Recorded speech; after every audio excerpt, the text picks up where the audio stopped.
Buenas tardes nuevamente. Gracias por participar del espacio.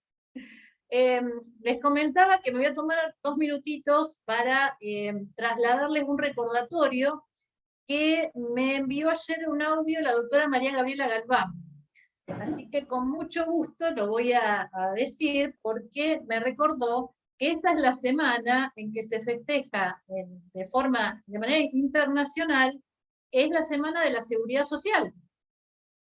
Y esto surge justamente, bueno, les cuento brevemente, es el Día Internacional de la Seguridad Social, en cumplimiento al Acuerdo de Guatemala, firmado en el 2009, y signado durante la 25 Asamblea General de la Conferencia Interamericana de Seguridad Social, que es la CIS, la sigla es la CIS, en el cual se invita a los estados nacionales a declarar a la última semana de abril como la Semana de la Seguridad Social, en honor a que el 27 de abril de 1955, justamente hoy el día que se conmemora, entró en vigencia el Convenio 102 de norma mínima, que conjuntamente con la Declaración de Filadelfia constituyen los pilares y referencias mundiales respecto de la seguridad social.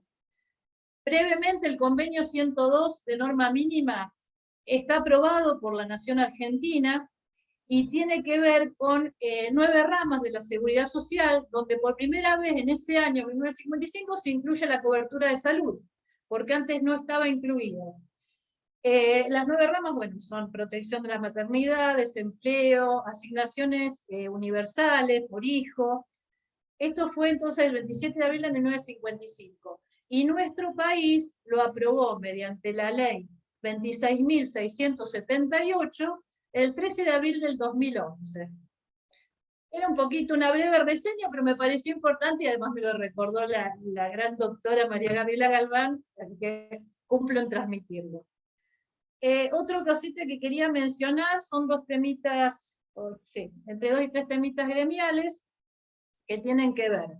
Uno con, mañana les va a llegar un mail a todos aquellos que están agendados con el mail en el instituto, les va a llegar un mail con una nota que se presentó en la Caja de Jubilaciones y Pensiones de la provincia de Santa Fe respecto del buzón existente, que si bien fue sumamente útil en pandemia, y está bueno que lo siga haciendo, pero tendríamos que agregarle ese buzón, y eso es lo que estamos pidiendo, la recepción de los escritos, por una cuestión de responsabilidad profesional y por una cuestión también de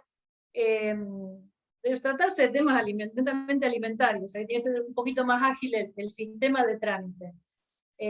Bueno, pedimos que en todo lo que sean revocatorias, que se pueda seguir manteniendo el sistema de trámite espontáneo, pero con una recepción del organismo.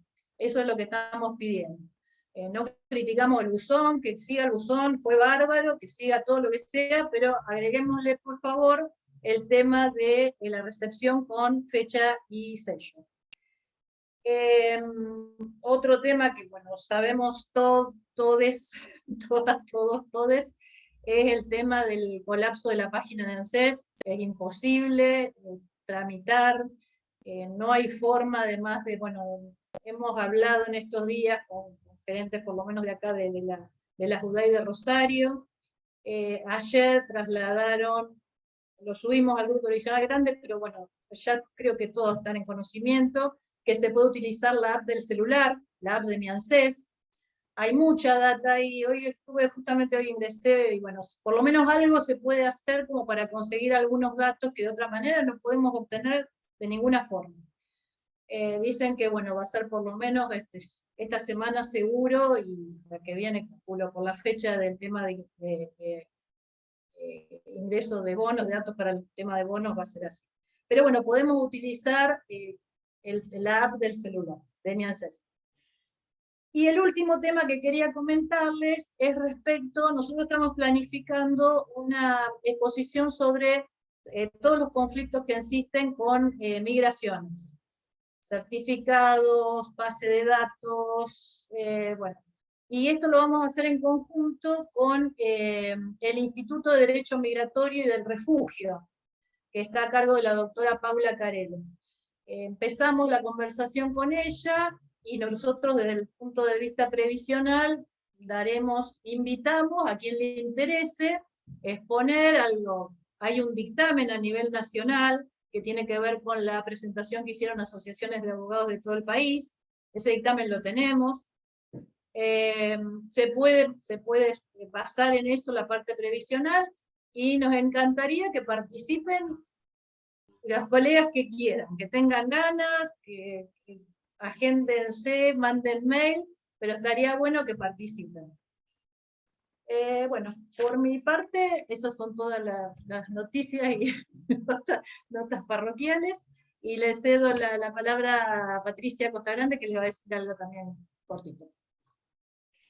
Bueno, buenas tardes a todos. Siguiendo con los avisos parroquiales, yo tengo para contarles que en la reunión del 11 de mayo la vamos a tener a la doctora Silvina García, jueza del Tribunal Colegiado de Familia de la Tercera Nominación de acá de Rosario, hablando específicamente de curatela, restricción a la capacidad, todas las modificaciones que surgieron a partir de la modificación del Código Civil y Comercial, de la sanción del Código Civil y Comercial, específicamente, y lo que más nos interesa a nosotros, el tema de los requisitos previos para que se designe el curador provisorio y que se libre la autorización para percibir haberes para ANSES o la caja que correspondiere, y cualquier otro tema relacionado con el tema de restricción a la capacidad, incluso más que nada fundamentado en la resolución 30 del 21, con las modificaciones que trajo en los artículos 5, 6 y 7. Ella misma me pidió que les haga extensiva la inquietud de ella de que todas las dudas que tengan al respecto, si nos las quieren mandar previamente a través del mail del instituto, porque a ella le interesaría saber en qué más hacer hincapié respecto de este tema. Así que esperamos la recepción de todas las inquietudes que tengan al respecto. Es en la charla del 11 de mayo.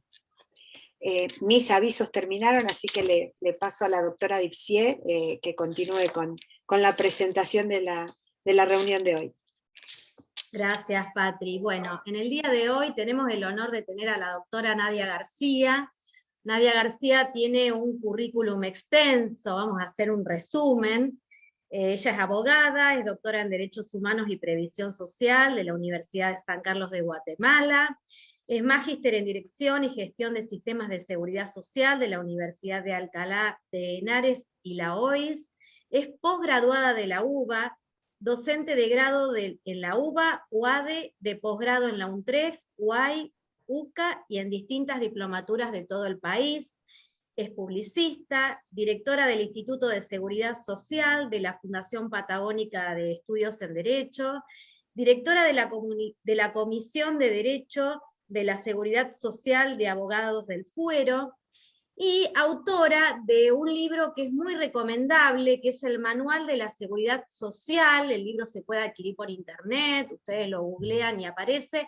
Es muy recomendable porque es muy completo y, digamos, para todos los que ejercemos esta rama, realmente es un instrumento muy útil. En el día de hoy, la doctora Nadia García va a disertar acerca de cuestiones conflictivas que se nos presentan en el ejercicio profesional y que tienen relación entre el derecho laboral y el derecho de la seguridad social. Así que bueno, Nadia, te dejamos la palabra, gracias por haber concurrido a nuestra invitación, y bueno, te damos la bienvenida. Bueno, no, gracias a ustedes, primero gracias a María Inés, que siempre me tiene en cuenta para estas charlas, que sabe que a mí me encantan. Gracias a las autoridades, para mí siempre es un honor participar de estos eventos, me gustan mucho, los disfruto mucho, así que bueno, espero al menos aportarles algo hoy. Cuando me propuso María Inés esta charla y me habló del tema del derecho del trabajo, hablamos sobre 3 ejes. El primero que yo tengo escrito ya mucho sobre la licencia por maternidad, el segundo sobre los artículos 252 y 253 y todo lo que nos pasa en el medio, que la realidad es que no voy a pretender dar una solución porque van a ver que no la hay en la jurisprudencia. Y la tercera, si llegamos, sería hablar un poco del 212. En cuanto al primer tema, bueno, mencionar nada más la protección de la mujer, tanto en el ámbito internacional como en el ámbito nacional. Sabemos que tenemos la Convención sobre la eliminación de todas las formas de discriminación contra la mujer, que hoy es nuestro elemento o nuestro instrumento más importante, que condena obviamente la discriminación, que establece la igualdad entre hombres y mujeres, la igualdad salarial, y en particular, el artículo 11, que es el que yo me refiero todo el tiempo, casi hasta el cansancio, que habla específicamente del ámbito del derecho del trabajo y la seguridad social, luego de reconocer la obligación de los estados de garantizar la igualdad real de oportunidades entre hombres y mujeres, el derecho humano fundamental de la mujer, no solo a obtener un empleo, sino a elegir el tipo de trabajo que quiera hacer. De ello establece un principio que a mí me encanta, que es la revisión constante de la normativa, porque lo vemos hoy, nosotros hoy seguimos con que la mujer no puede trabajar en tareas riesgosas, y eso nos lleva a un montón de consecuencias a nosotros en el ámbito previsional, que quizás dirán para otra charla, pero yo hasta hace poco tuve reuniones con empresas en las cuales las mujeres trabajaban en tareas que conforme la ley de contrato de trabajo constituían objeto prohibido, y por ende no querían emitir la certificación de servicios para que la mujer pueda obtener un beneficio jubilatorio en el marco de un régimen diferencial. Eso nos sigue pasando, y eso es violatorio de la Convención sobre Eliminación de todas las formas de discriminación contra la mujer. Ya derogar ese tipo de normativas mejoraría la posición de la mujer en el mercado laboral. En particular el artículo 11, luego de hablar de esta revisión, de la obligación que asumen los estados de revisar, modificar e incluso derogar la normativa que implica una discriminación para la mujer, empieza luego a meterse en el tema de esta licencia por maternidad. Establece la obligación de los estados de reconocer la licencia por maternidad con sueldo pagado, dice, o con prestaciones sociales equiparables, sin pérdida de la antigüedad y sin pérdida de ningún derecho social, ¿sí? De allí yo parto que la naturaleza jurídica que tiene en la Argentina la licencia por maternidad es violatoria de la Convención sobre Eliminación de todas las formas de discriminación contra la mujer. Esta convención también habla de la necesidad de establecer servicios sociales. No sé si ustedes saben que recientemente se dictó un fallo y como consecuencia el Poder Ejecutivo se vio obligado, luego de muchísimos años, a reglamentar el artículo 179 de la Ley de Contrato de Trabajo, que establecía que la reglamentación fijará cuándo los empleadores debían establecer estos servicios de cuidado de niños en virtud del número de mujeres que trabajen en ese lugar. El fallo es Echeverri y otros contra Estado Nacional, por la reglamentación del artículo 179, y el Poder Ejecutivo dictó el decreto 144 del 22 como consecuencia de ese fallo, reglamentando, luego fíjense los años que tiene la Ley de Contrato de Trabajo, recién ahora reglamentamos el artículo 176. Siguiendo con esta protección internacional, si bien la Convención de Belén do Pará es específica en cuanto a lo que es violencia, hay una parte que establece que justamente todos los estados reconocen que la violencia contra la mujer impide y frustra el goce íntegro de derechos económicos, sociales, culturales, laborales. Reconocen obviamente el derecho de la mujer a un estado libre de violencia y a ser educada libre de estereotipos de género, y eso es lo que rescató de la Convención de Belén do Pará. Y a su vez en el ámbito de la OIT tenemos el convenio 111 de la OIT que establece el principio fundamental de no discriminación, igual remuneración por igual tarea, pero son más importantes la Convención 156 y su recomendación, que es la 165, que dice, ante nuevas formas de discriminación que asumen quizás situaciones mucho más complejas, ¿no? de esto que nosotros decíamos igual remuneración por igual tarea, lo manifiesta en esta equiparación, o yo siempre digo que son dos instrumentos esenciales a la hora de garantizar los derechos, no solo de las mujeres, sino de los y las trabajadoras con cargas familiares, ¿sí? Cualquiera de ellos. Es los instrumentos fundamentales a la hora de conciliar este trabajo, esta actividad remunerada, con las responsabilidades familiares, dice. Se me fue que les iba a decir algo de estos dos convenios, ya va a volver.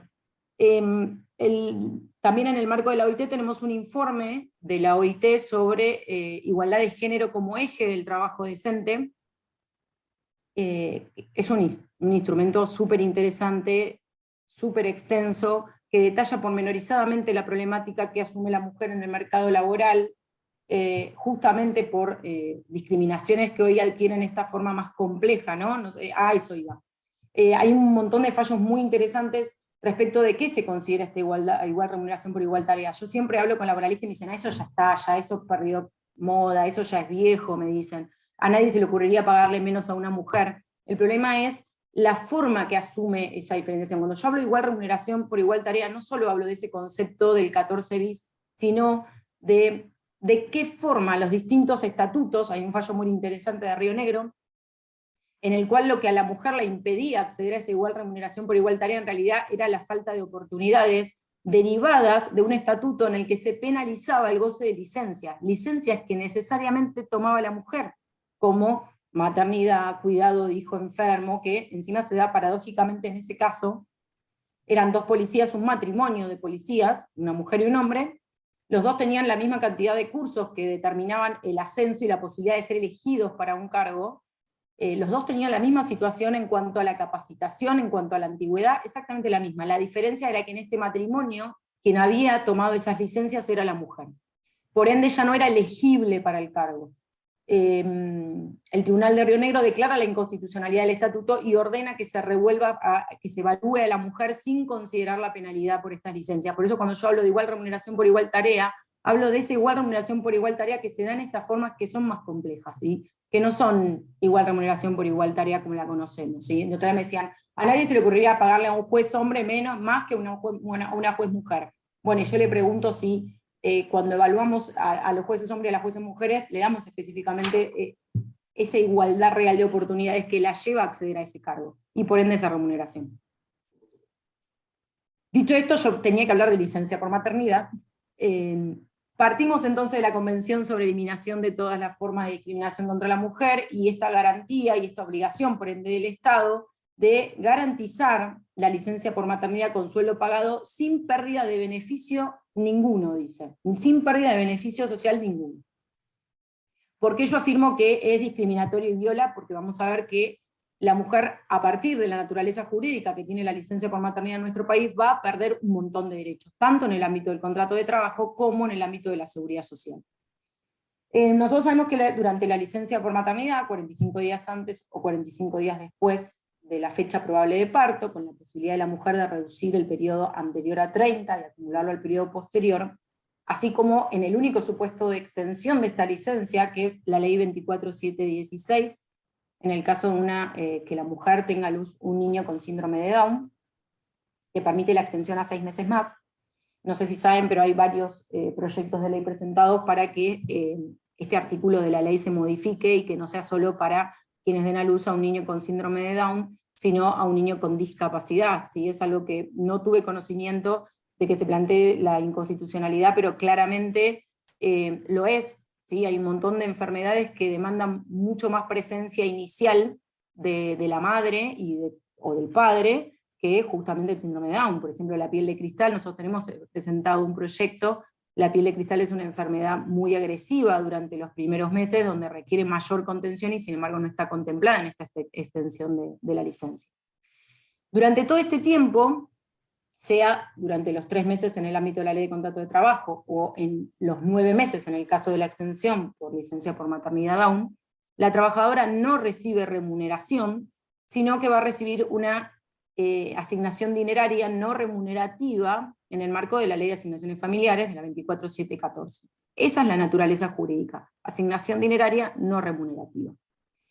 Como consecuencia, y como les anticipé, va a tener algunos efectos en la ley de contrato de trabajo y en el ámbito de la seguridad social. En el contrato de trabajo, primero viola un principio fundamental de protección del salario, que es el cobro íntegro y oportuno del salario. La mujer, para percibir esa remuneración, entre comillas, porque sabemos que no lo es, debe presentarse ante un organismo administrativo burocrático como lo es la ANSES. Fíjense, imagínense hoy, en este contexto, una mujer que quiere solicitar una licencia por maternidad, cuando tenemos un ANSES colapsada porque va a otorgar un bono. ANSES tiene una característica que no tiene en otra parte del mundo, el organismo de seguridad social, que es que hace todo. ANSES hace absolutamente todo, hasta administra el Fondo de Garantía de Sustentabilidad, o sea, invierte en acciones, tiene operaciones cambiarias. De hecho, si ustedes miran, yo siempre lo digo, el directorio con las reuniones que tiene en el día, la dirección ejecutiva del ANSES, tiene el 80% por el tema del Fondo de Garantía de Sustentabilidad, y no por su objetivo principal, conforme al decreto de creación, que es otorgar beneficios de seguridad social. ¿Sí? Eso es lo que hoy le pasa a ANSES. Entonces, primera consecuencia, atenta contra el cobro íntegro y oportuno del salario. La segunda, pérdida de remuneración, no devenga SAC, no devenga sueldo anual complementario, como sí ocurre con otras licencias, como por ejemplo la licencia por enfermedad. Y fíjense que tiene la misma característica, la trabajadora no puede poner su fuerza de trabajo a disposición del empleador porque rige una prohibición. Y en el ámbito de la licencia por enfermedad, el trabajador no puede poner su fuerza de trabajo a disposición del empleador porque está enfermo. Es decir, no cumple, porque una vez me dijeron, pero no cumple la condición de la remuneración, que es que ponga su fuerza de trabajo a disposición del empleador. La licencia por enfermedad tampoco. Por definición el trabajador no está en condiciones de trabajar, y sin embargo el empleador debe salario, y debe pagar la remuneración, hacer los aportes, y debe SAC. Eso no ocurre con la licencia por maternidad.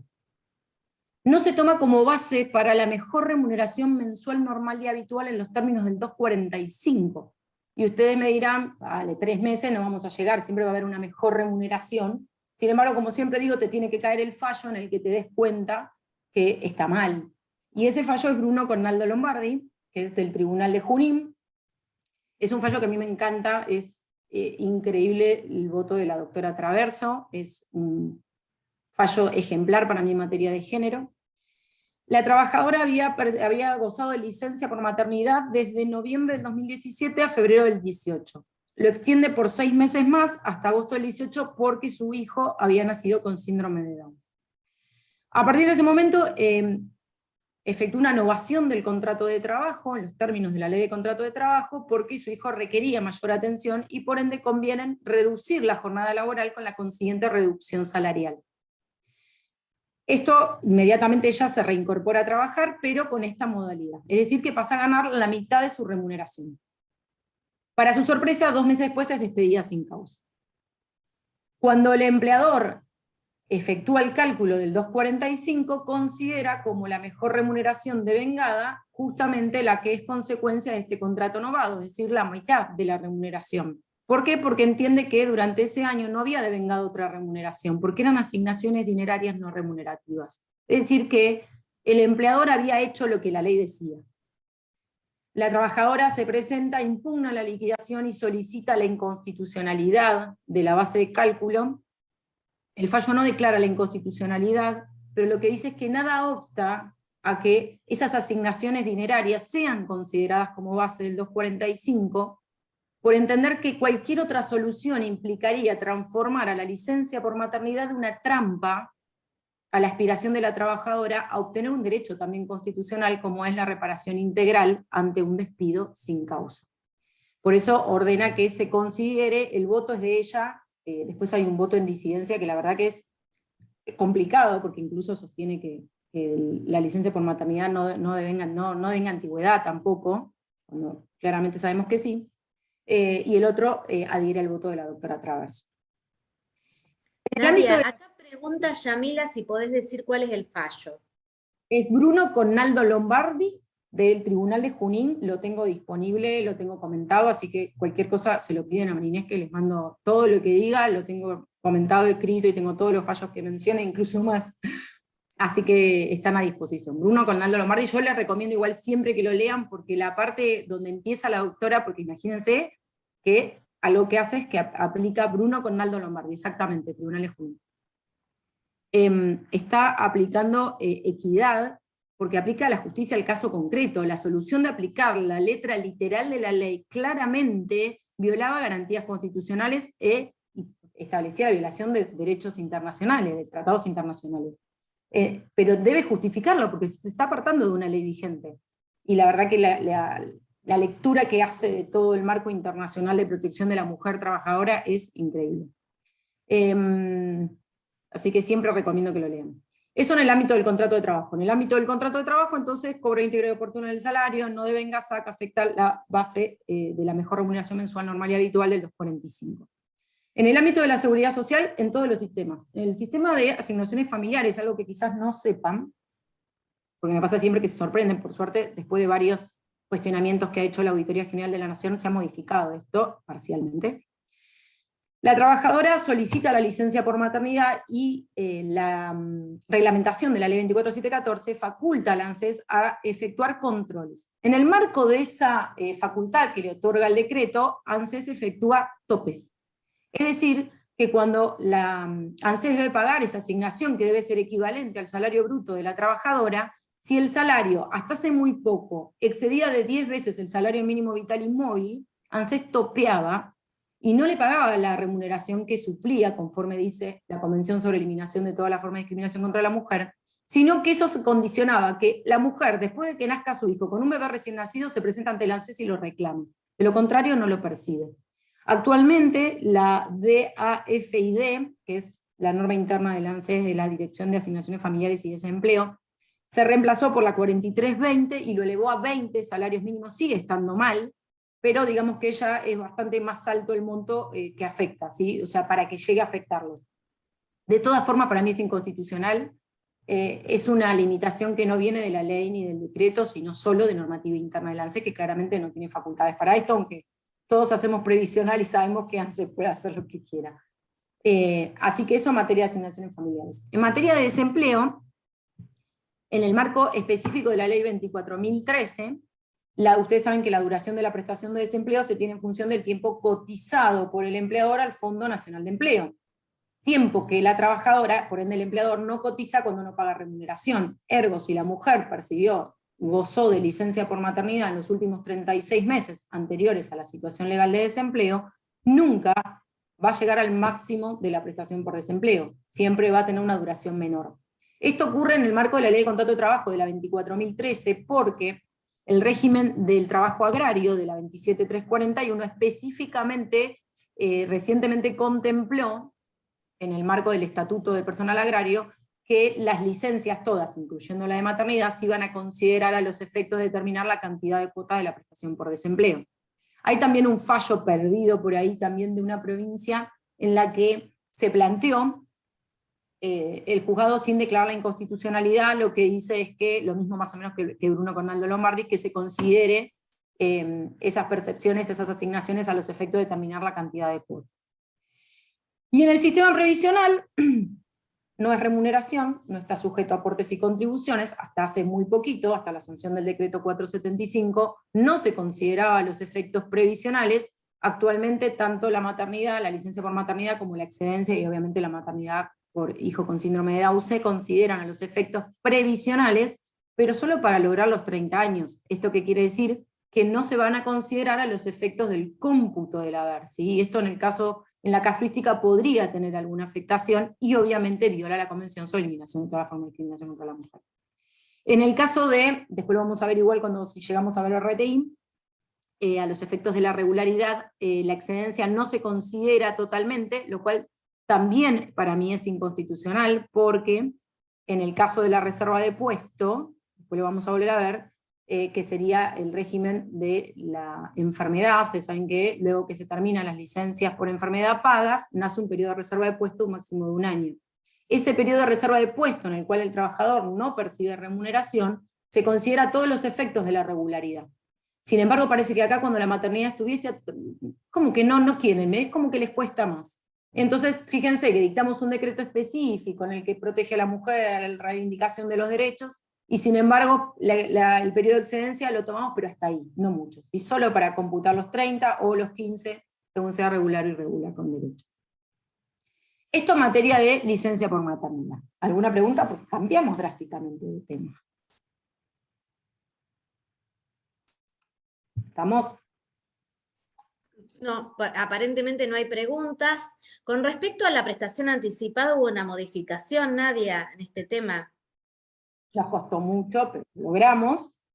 Vos creo que sabés que yo asesoro a la agrupación de trabajadores desocupados con 30 años de servicio con aportes. De hecho, hemos presentado varios proyectos de ley, antes de que salga el decreto 674, después salió por decreto. En el marco de este decreto, ustedes saben que se reduce a 5 años la edad jubilatoria, o sea, 55 mujeres, 60 hombres, a condición de que tengan 30 años de aportes efectivos. Entonces empezamos en la discusión de qué se entendía por aportes efectivos, y cuando salió la resolución yo creí que me daba una CB, porque dentro de esos 30 años no se iba a computar la licencia por maternidad, ni tampoco la prestación por desempleo, ni tampoco las moratorias.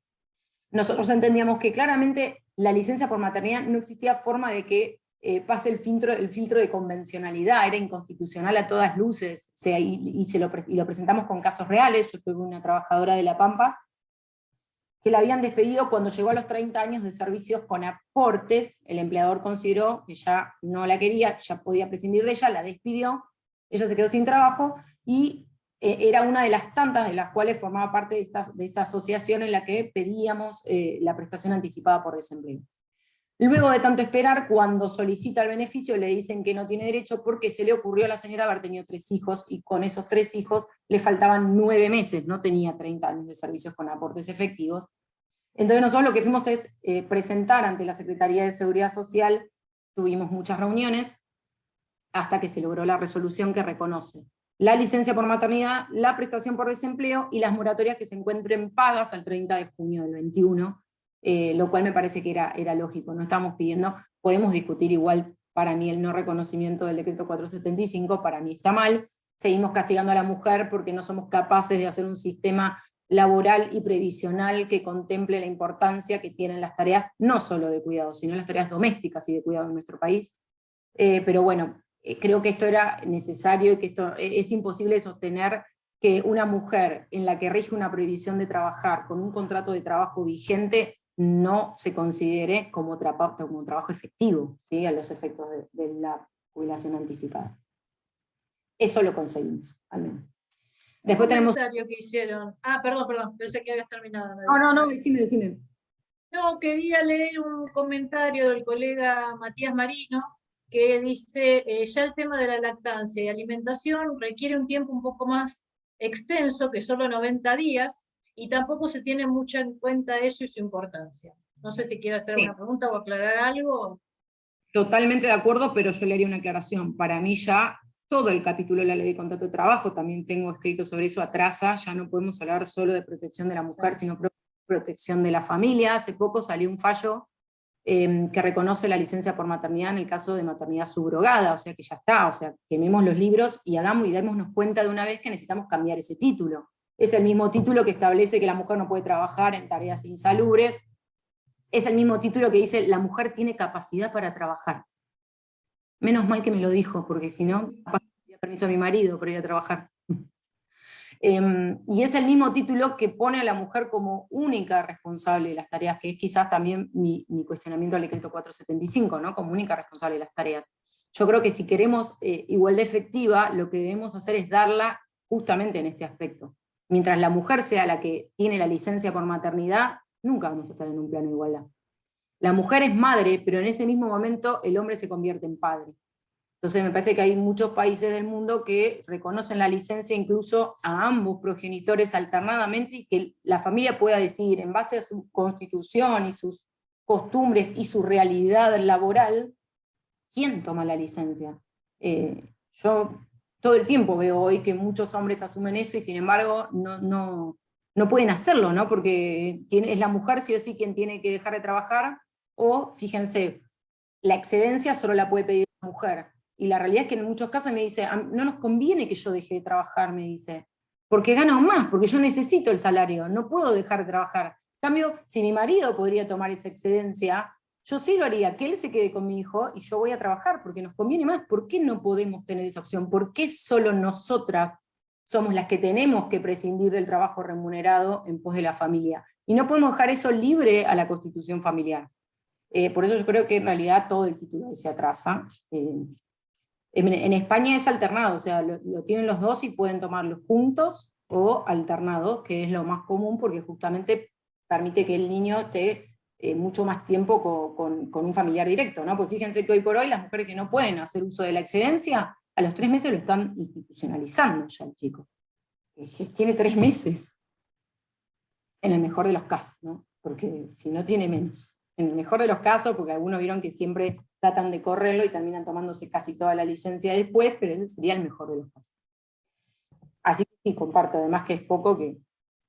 Claro, hay que tener un cambio paradigmático, de no proteger a la mujer, sino ver la familia como la entidad, es lo que digamos. Sí, igual. Confirmo con Ángeles que hoy por hoy, fíjense que en el marco del decreto 475, una familia constituida por 2 mujeres, ambas pueden hacer uso del beneficio respecto del mismo hijo o hija. Y si yo tengo un matrimonio constituido por 2 hombres, ninguno puede hacerlo.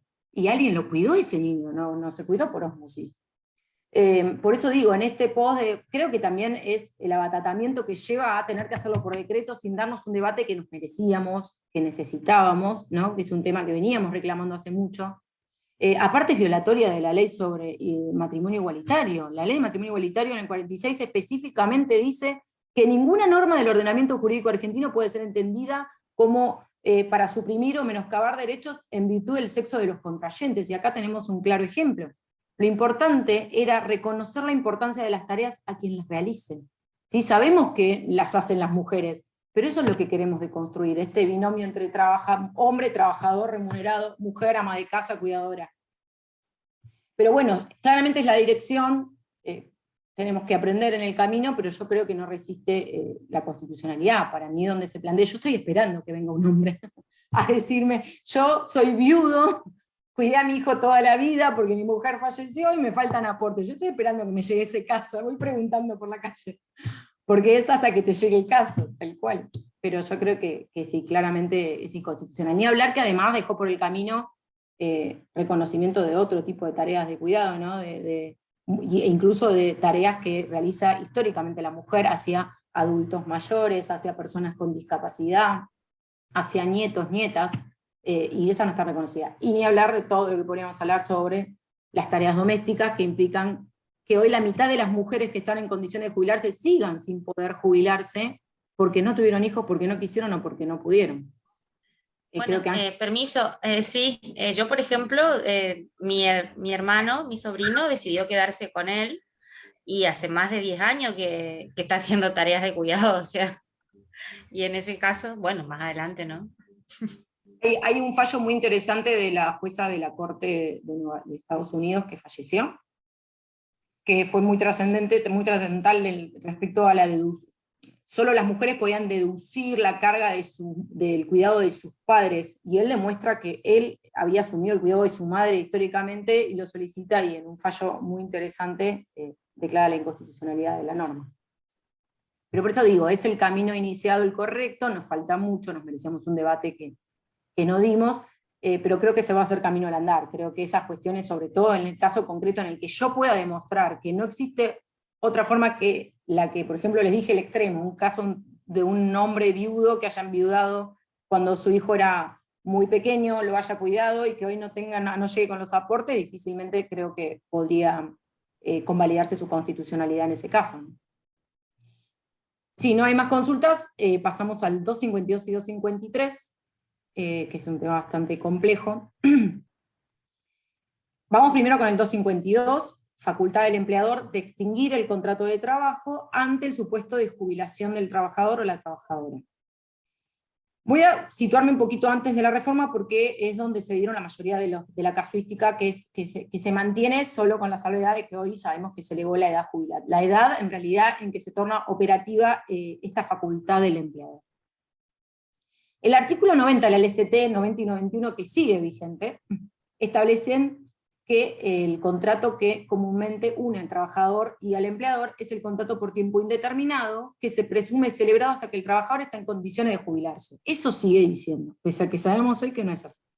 En consonancia con esto, el 252 le permitía al empleador intimar al trabajador, dice, cuando el trabajador esté en condiciones de obtener, decía, alguno de los beneficios previstos en la ley 24.241. Emitirá las certificaciones correspondientes, mantendrá la vigencia del contrato de trabajo hasta que obtenga el beneficio de jubilación o hasta el plazo máximo de 1 año.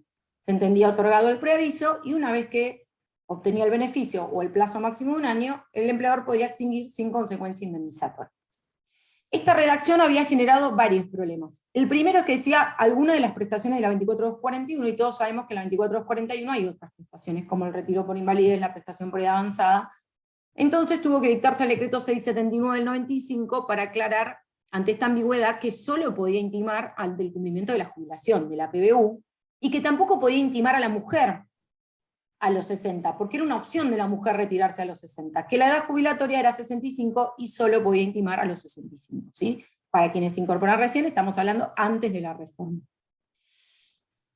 La otra cuestión que va a suscitar inconveniente, y que vamos a ver que lo vamos a seguir manteniendo hoy, es el exceso de edad. Todos sabemos que el artículo 19 permite oficiosamente al trabajador que quiera jubilarse compensar el exceso de edad en servicios faltantes a razón de 2 por 1.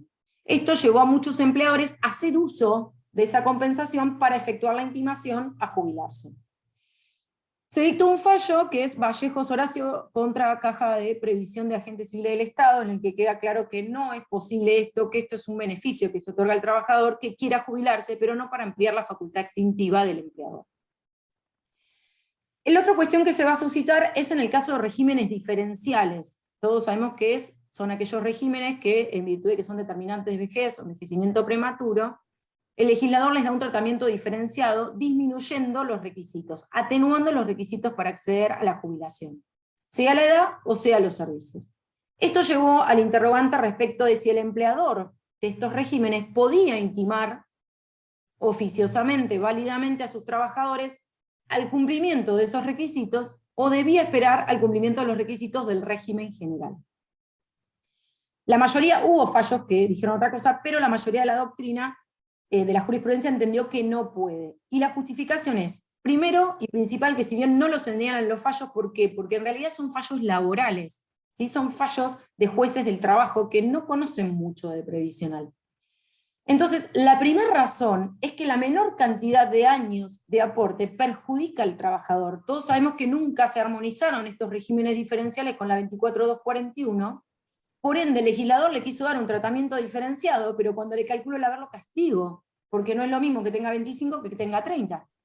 Entonces, claramente no podemos sostener que el empleador puede obligar a extinguir en estos términos. Esa es la primera razón para mí fundamental. La segunda es la locución que utilizan estos regímenes. La mayoría de los fallos se da en torno al decreto 4257, que es donde está la mayoría de los regímenes diferenciales, y la locución que utilizan es, tendrá derecho a jubilación el trabajador que bla bla bla. Lo que, según los camaristas de la Cámara Nacional de Apelaciones del Trabajo, implica una opción para el trabajador, ¿sí? Es el trabajador quien tiene la opción y no el empleador quien puede obligar válidamente a sus dependientes a jubilarse en este momento. Y una vez me dijeron, bueno, pero en los regímenes diferenciales, que son justamente determinantes de vejez o envejecimiento, quizás el trabajador ya no pueda trabajar. El empleador tiene en el ámbito de la ley de contrato de trabajo otras herramientas para extinguir el contrato de trabajo, pero no por jubilación, ¿sí? Por inhabilidad, tiene otras opciones para extinguir, obviamente con consecuencia indemnizatoria atenuada, no esta de jubilación sin consecuencia indemnizatoria, ¿entienden? Y el tercero es la interpretación que debo hacer a la legislación laboral. El trabajador es sujeto de preferente tutela, y por ende, ante la colisión de dos normas, como serían el 250, en realidad el régimen diferencial y el 252, debo estar a la más favorable, resultando en este caso el 252 la más favorable. Además también por el artículo 10 de la Ley de Contrato de Trabajo, que habla del principio de continuidad de la relación laboral. En caso de duda yo debo mantener el vínculo laboral. Esto en materia de regímenes diferenciales. Nos queda un gran tema más, que es si el empleador puede válidamente intimar a aquellos trabajadores que se encuentren en tutela sindical. Y ahí abrimos una bolsa así enorme, donde la jurisprudencia ya no es pacífica, como en el caso anterior, que por lo menos la jurisprudencia ya del último tiempo se expidió en este sentido, en el sentido de rechazar las intimaciones. De hecho, Aerolíneas Argentinas tiene directamente una medida de que se abstenga de seguir intimando a los trabajadores en los términos del decreto, ¿sí? Porque a Aerolíneas no le importaba nada y seguía intimando al cumplimiento del régimen diferencial que tienen los pilotos de aerolíneas. En el caso de tutela, ustedes saben que mientras rige la tutela y el plazo del artículo 48 de la ley 23.551, que es la ley de asociaciones sindicales, los trabajadores gozan de una tutela especial que le impide al empleador modificar, suspender o extinguir los contratos de trabajo sin justa causa, dice el 48. Para lo cual, aún con justa causa, deberá iniciar una acción de exclusión de tutela, que es lo que nosotros le decimos a los chicos en Elementos, sacarle los fueros a ese trabajador. Mientras dura la tutela, no pueden modificarse los contratos de trabajo, y en el caso que el empleador entienda que le asiste justa causa, debe iniciar la acción de exclusión de tutela, ¿sí? Para que el juez le valide esa causa. Yo dividí los fallos en tres, porque como le dije, no son pacíficos. Hay camaristas que entienden que cualquier intento, o sea, cuando el trabajador goza de la tutela del artículo 48, cualquier intento del empleador por modificar los contratos de trabajo durante el tiempo del 48 de la 23.551, debe ser encausado en el trámite del 52, acción de exclusión de tutela.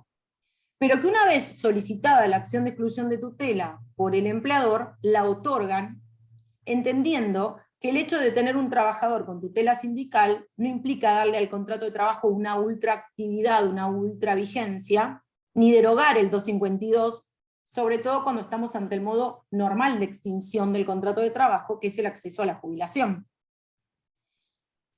A su vez entienden que cuando el artículo 48 habla de que exista justa causa, está hablando de cualquier motivación extintiva que descarte una motivación discriminatoria y antisindical, entendiendo que la intimación a jubilarse lo es, dice, es una motivación válida del empleador que se lo excluya de tutela para poder efectuar válidamente esa intimación, y la ordenan.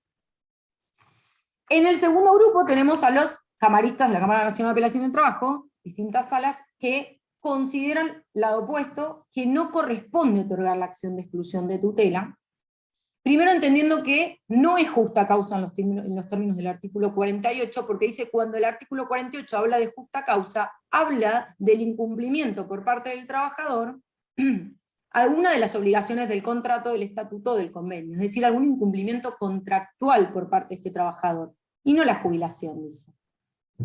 Entienden que el hecho de tener un trabajador gozando de tutela sindical implica una prórroga inmediata del artículo 91 y pospone la facultad del empleador de intimar.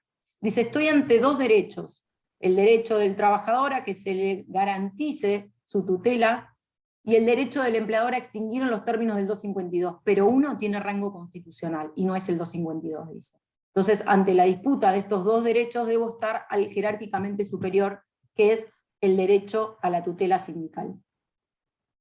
En un tercer fallo, que es, lo pongo aparte porque es del Tribunal de Pico, de La Pampa, es muy interesante porque lo que analiza es, está perfecto, dice, tenemos dos derechos en pugna, dice, hay uno que es jerárquicamente superior, bueno, algo que no les dije de los anteriores que no otorgan la acción de exclusión de tutela para intimar a jubilarse, entienden que si lo otorgaran y le permitieran al empleador extinguir por jubilación a un trabajador que se encuentra ejerciendo un cargo sindical, sería una forma del empleador de inmiscuirse justamente en la integración de los sindicatos, de la constitución de un montón de organismos que justamente están garantizados de libertad sindical y de autonomía sindical sin injerencia por parte del empleador. Dice, sería una forma de atentar también contra ese principio. Entonces, en este fallo que es Mapa Virulana contra Puglioso, de la Cámara de La Pampa, lo que dice el fallo es, llega apelado porque la instancia anterior había ordenado la reinstalación de todos los que habían sido extinguidos en virtud del 252. Dice, hay un derecho que es jerárquicamente superior, eso está clarísimo, y no es el 252 ni la facultad del empleador a extinguir, dice.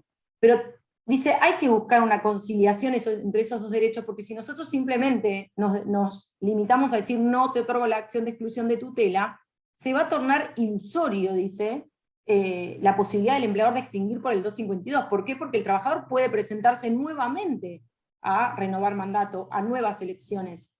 Dice, entonces, lo que dice este fallo es que una vez vencido el mandato, no puede postularse nuevamente y debe iniciar los trámites. Es decir, que ante el inicio del juicio por acción de exclusión de tutela, se le va a garantizar el goce de todos los derechos sindicales, incluyendo el año posterior a la finalización del mandato, pero una vez concluido todos esos derechos, debe iniciar el trámite y no puede presentarse a nuevas elecciones. Por eso traje este fallo, porque me pareció interesante esa vuelta que le daba a no desligarse, ¿no?, de la problemática real que tienen también los empleadores en el caso de trabajadores con tutela sindical en las que no pueden intimarlos. Así las cosas, todo esto ocurrió, la mayoría de estos fallos antes de la reforma, pero se dan cuenta que tanto el tema del régimen diferencial como el tema de la tutela sindical continúan aplicables todos estos precedentes. Así las cosas, la 27.426 va a modificar el texto del 252, elevando significativamente la edad en que se torna eficaz la facultad del empleador, sin modificar el artículo 19. Es decir, por primera vez en la historia previsional vamos a tener una edad en la que el trabajador se puede jubilar, artículo 19 de la 24.241, y una edad distinta en la que el empleador puede hacer uso de la facultad de extinción por jubilación. Esto, para quienes hacemos esta locura de hablar de las dos cosas, implica una modificación de la duración teórica del contrato de trabajo. El artículo 91 sigue diciendo, el contrato dura hasta que el trabajador esté en condiciones de jubilarse. No, dura hasta que el trabajador esté en condiciones de jubilarse y quiera hacerlo, o hasta que esté en condiciones de jubilarse y tenga 70 años, ¿sí? Porque si no, el empleador no lo puede intimar más, ¿sí? Se rompe ese equilibrio que existía en cuanto a la duración teórica. El segundo punto, el resto del texto se mantiene. Si lo único que hace la ley es, en realidad, dos cosas hacer. Elevar la edad a 70 años, y además dice que obviamente debe ir acompañado de los requisitos, y acá nos abre un montón de líos, de la PBU prevista en el artículo 17 inciso A, de la 24.241. Si ustedes van al 17 inciso A, dice prestación básica universal. No dice los requisitos los dice el 19, ¿sí? Y entonces ahí vamos a tener otros problemas, ¿sí? Porque el concepto este de PBU es un concepto ambiguo. ¿Cuándo una persona tiene derecho a la PBU? Yo digo, depende a quien le pregunte, ¿sí? ¿Cuándo tiene derecho a la PBU? Según los especialistas que hacen regímenes especiales y tienen que lograr el derecho a la PBU para poder entrar en el régimen especial, creo que me siguen todos, me va a decir, yo uso todo, compensación, reconocimiento de tarea, de cuidado, todo. Pero acá tenemos un problema, que es, estamos ante la facultad del empleador, no la voluntad del trabajador que se quiere jubilar. Pero se dan cuenta que el texto es ambiguo, y entonces le puede generar otra vez esta problemática al empleador de, ¿y cuándo tiene el requisito para la PBU? Con una problemática más. Dice, el empleador debe constatar con ANSES que se cumpla el derecho a la PBU. Nunca lo reglamentamos más, o sea, ahí quedó, ANSES nunca hizo un procedimiento expedito, el empleador no tiene forma de saber cuándo tiene derecho a la PBU. Pero la pregunta que yo me hago es, si algún día se materializa ese procedimiento expedito, ¿qué información va a dar ANSES sobre cuándo cumple el derecho a la PBU? Eso es un error de la norma, debería haber dicho cuándo cumple los 30 años de servicio con aportes, que es el único caso que pudo intimar por el 252. Sin embargo, metió este concepto de PBU, y yo tengo todo el tiempo planteos de empleadores que me dicen, no, bueno, pero se trata de una mujer que tiene 4 hijos, perdón, lo único que falta es que encima nos obliguen a jubilarnos porque tuvimos 4 hijos. O sea, más violatorio de los derechos laborales no puede ser. Pero esto viene todo de la mano de esta ambigüedad al usarse el concepto de PBU. Lo mismo la edad. A los 70 años, la mujer podría jubilarse con 25 años de servicio con aporte por la compensación del exceso de edad. Ahora, ¿el empleador podría intimar válidamente a una mujer a los 70 años con 25 años de servicio con aporte? Para mí la respuesta es no. Pero tengo empleadores que intiman. ¿Sí? Tengo empleadores que intiman. Para mí no, justamente porque por la redacción de la norma es un derecho, ¿sí? Tanto la compensación de exceso de edad, y tenemos fallos anteriores, como el reconocimiento de tareas de cuidado, son beneficios otorgados a quien, en el marco del régimen previsional, es decir, cuando la persona se quiere jubilar, no en el marco del contrato de trabajo. ¿Sí? Pero bueno, es la problemática que nos ocasiona esta situación. No queremos el mecanismo expedito, por suerte ANSES no notifica nada, lo que sí nos genera es los planteos del empleador que no pueden saber cuando la persona está en condiciones de jubilarse, o sea, de ser correctamente intimada. Una vez que yo intimé, esto es igual que en el texto anterior, dice el contrato, siempre cuando comienza el plazo de esa intimación, cuando el empleador otorga la documentación hábil y suficiente, ¿sí? Para que pueda iniciar los trámites jubilatorios. Eso también hay fallos, el plazo comienza a correr a partir de ese momento. Entonces, supongamos que el empleador de alguna forma tiene certeza. ¿Por qué? Porque el mejor caso, trabajó 30 años en la empresa, o sea, le consta que los tiene los 70 años, intima correctamente a que inicie los trámites jubilatorios y otorga la documentación hábil y suficiente. Y el trabajador va e inicia el trámite jubilatorio. Seguimos sin un procedimiento que le permita al empleador tomar conocimiento real de cuándo obtiene ese beneficio. ¿Por qué? Porque el artículo 252 lo habilita a extinguir y dice, concedido el beneficio o transcurrido el plazo de 1 año. Y entonces ustedes son todos previsionalistas, y a diferencia de lo que me ocurre cuando doy esta clase para laboralistas, les puedo preguntar, ¿cuándo se entiende concedido el beneficio? Y entonces ahí tenemos un montón de problemas también. Si ustedes me preguntan a mí, hay un defecto, requiere reglamentación que indique cuándo se entiende concedido el beneficio, porque eso le habilita la llave al empleador de extinguir. Y estoy hablando de un trabajador que, si no percibió su jubilación, se queda sin ingresos, ¿sí? Y un trabajador que no solo es sujeto de preferente tutela en el marco del 14 bis, sino también de la Convención sobre los Derechos Humanos de las Personas Mayores, porque tiene más de 65 años, tiene 70 actualmente, ¿sí? Lo estoy dejando sin ingresos y sin obra social, sin importarme si el señor cobra o no. ¿Por qué? Porque la ley me habilita a extinguir concedido el beneficio. Bueno, por suerte no era la única desquiciada que sostenía que no había forma de que el empleador intime, sino hasta el momento en que el trabajador se hace acreedor de la suma, que por definición de la Corte sustituyen el salario, y no antes. Los empleadores, obviamente, apenas tomaron conocimiento de que se había concedido, no, yo creo que esto lo entienden todos, pero concedió el beneficio es que ANSES otorgó el beneficio. Ustedes entran a la consulta y dice, su trámite ha sido resuelto favorablemente. Quizás pasan 2 meses con con mucha suerte y viento a favor, quizás pasen más para que el trabajador se una con esas acreencias. El empleador extinguió, apenas tomó conocimiento, el fallo es Ruiz, de la Cámara Nacional de Apelaciones del Trabajo, es muy reciente, es de diciembre del año 2021, tal cual, que retengan el beneficio en boca de pago porque entró a control. Bueno, vayan a explicarle al empleador eso, ¿no? Justo hoy hablaba y discutía porque me decían, no, pero después el trabajador percibe el retroactivo desde la fecha que inició el trámite. ¿Y si hoy no es más incompatible la percepción del salario con el haber? Y no lo paga el empleador ese retroactivo. ¿Cuál es el problema? Fíjense que nos hacemos problema a ver si todavía el empleador paga 2 meses más, pero no nos hacemos problema del trabajador que inició el trámite, ANSES no se lo resolvió, y al año el empleador le dio la baja, y el señor que se arregle. Ahí no nos preguntamos qué va a hacer ese hombre, pero sí nos preguntamos, no, pobre empleador, va a pagar cuando en realidad el trabajador después va a cobrar el retroactivo del haber de jubilación. Me enojé. Volviendo a Ruiz, que es el fallo importante, que es de la Cámara Nacional de Apelaciones de Trabajo de diciembre del 2021, se tiene que expedir exactamente sobre esto. El empleador manifiesta que extingue porque tomó conocimiento de que con fecha y a una fecha exacta obtuvo el beneficio de jubilación. El trabajador manifiesta que él no percibió su haber y que lo iba a cobrar recién al mes siguiente en que se produce la extinción, por ende considera un despido incausado y solicita la indemnización del 245. Dentro de los argumentos plantea esto, que el trabajador iba a percibir el retroactivo desde la fecha de solicitud y que existiría un enriquecimiento sin causa al percibir esos 2 ingresos. En un voto con disidencia, los camaristas entienden que concedido el beneficio no es otra fecha, sino aquella respecto de la cual el trabajador cobra el beneficio, lo que nosotros conocemos como fecha de alta del beneficio, ¿sí?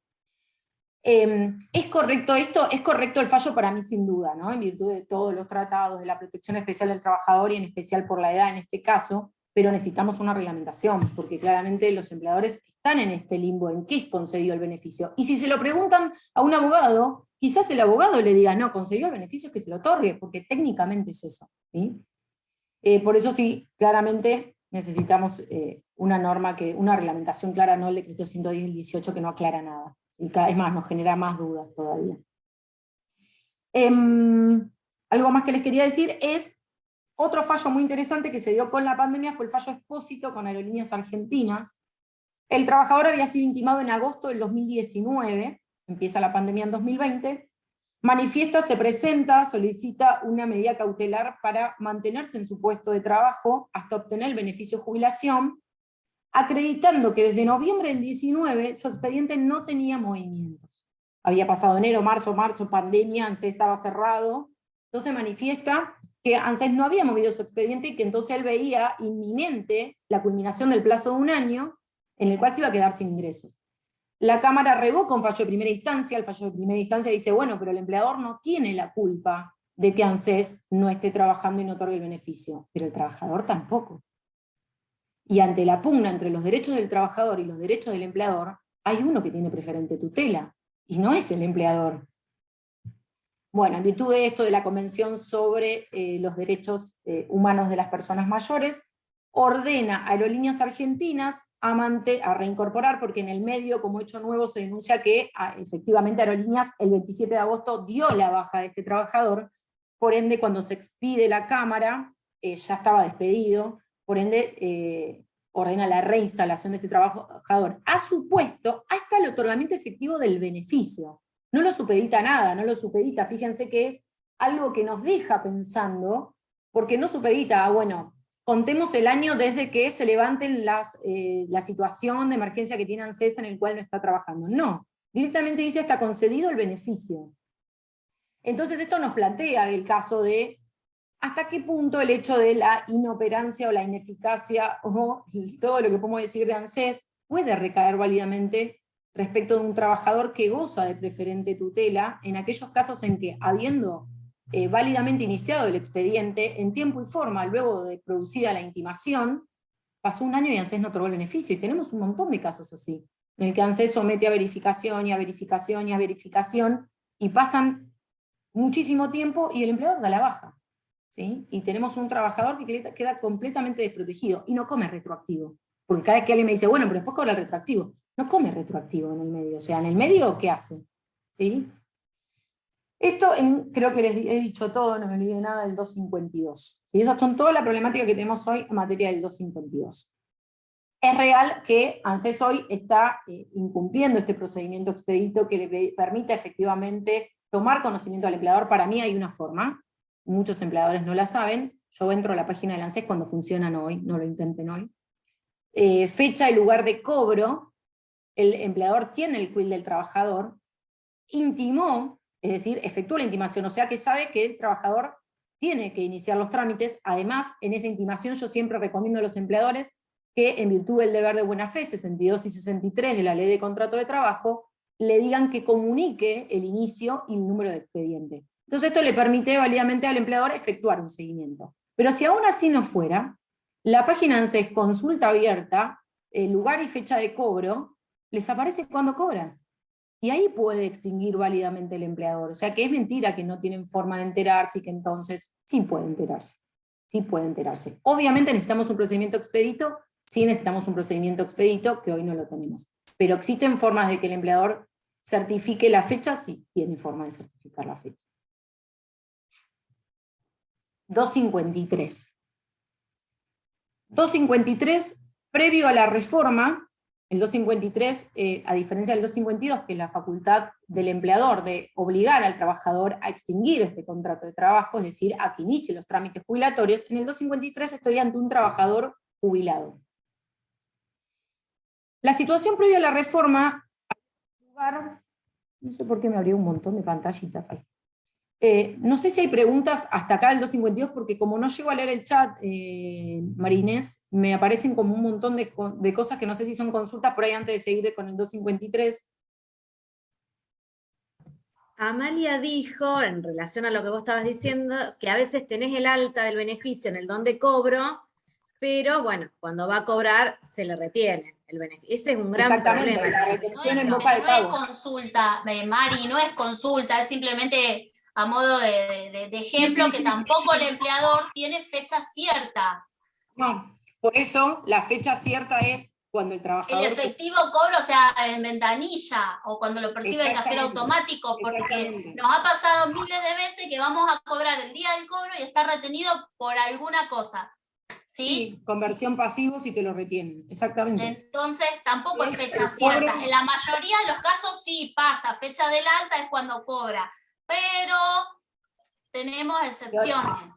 Exactamente, pero el empleador, sabiendo que tiene fecha de cobro en tal, le puede consultar la nota recepcionada y en virtud del deber de buena fe debería manifestarlo. Y tengo una pregunta por otra cosa, perdón. Respecto de las intimaciones en el caso de privilegios, posteriores a la reforma. ¿Especial o diferencial? Claro, de los regímenes diferenciales. Si hay alguna jurisprudencia al respecto posterior a la reforma del 252, porque mucho se comentaba si el empleador podía intimar teniendo algún, no sé, un trabajador con algún régimen diferencial que se jubile antes. Vos explicaste lo que era la jurisprudencia antes de la reforma. Sí, se dieron todos antes. Yo no conozco que se haya dado por ahora no hay nada en jurisprudencia eso, porque yo leí comentarios, doctrina, todo al respecto, pero no estaba enterada. No, la verdad que al menos yo no conocí, pero para mí la jurisprudencia es exactamente la misma. Está bien. El régimen general, claramente. Okay. Pero que yo haya conocido ahora actualmente en virtud después de la reforma, no. Muchísimas gracias. Que tiene que esperar al cumplimiento del régimen general, sobre todo por esto que le afecta al haber. No, lo que te iba a decir es que el tema de la retención en boca de pago se dan dos temas. el empleador, si conoce ya que va a cobrar en la alta, no sé, en marzo, lo que puede hacer es por nota, para no tener que mandar una carta documento, consultar al trabajador en virtud de buena fe si cobró o no. Eso manifiesta. ¿Por qué es importante eso? Ahora vamos a ver por el 253, porque a mí lo que me plantean los empleadores es, después transcurren 3 meses y genera antigüedad posterior al cese, y estoy en el 253, creo que todos me siguen, y debo indemnizar. Para mí no. Para mí son dos supuestos jurídicos distintos. Una cosa es que yo esté en el 252. ¿Qué quiere decir eso? Yo, empleador, generé toda la situación jurídica que describe el 252. Intimé, por ende, otorgué el preaviso, entregué la certificación de servicios, perfecto. El trabajador se jubiló. Yo no me enteré, porque él no me lo manifestó, porque yo no tengo forma de enterarme. Transcurrieron más de 3 meses, yo extingo sin consecuencia indemnizatoria ninguna. Estoy en el 252, no en el 253. ¿Sí? El 253 es otro supuesto, y así como le digo una cosa, después le voy a decir otra. Pero estoy en el 252, no en el 253. El 253 prevé otra situación. Es el trabajador que reingresa a la actividad. Les decía, antes de la reforma, ustedes saben que el artículo 34 de la 24.241, hasta la década del 90, establecía la incompatibilidad. Eso es bien de la década del 90, que un jubilado pueda trabajar. ¿Sí? Antes no, había una incompatibilidad, lo cual era lógico. El haber era sustitutivo de la remuneración. Bueno, sabemos lo que pasó en la década del 90, el haber no iba a ser más sustitutivo de nada, y por ende seguir trabajando porque no te va a alcanzar.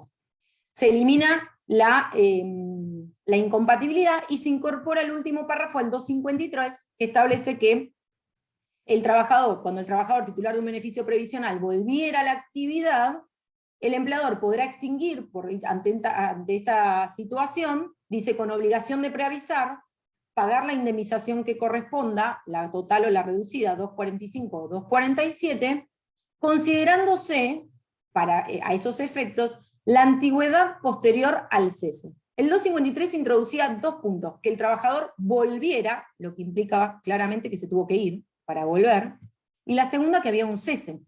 Entonces, el interrogante era qué pasaba con el trabajador que nunca había dejado de prestar servicios a las órdenes del mismo empleador, pero obtuvo el beneficio de jubilación. Se jubiló y siguió prestando a las órdenes del mismo empleador. No volvió porque no se fue y no hay cese. Entonces, ¿qué pasaba cuando el empleador lo despedía?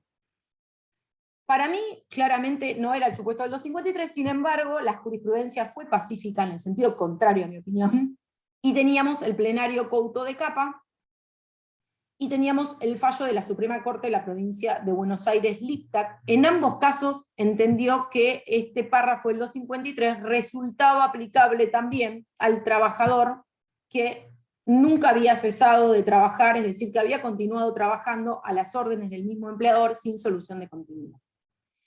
¿Qué hace la reforma? Se dan cuenta que es complejo, ¿por qué? Porque no volvió ni había cese, o sea, no existía cese porque nunca ha dejado. Es más, yo decía, ¿y cómo van a computar la antigüedad posterior al cese? Porque no cesó.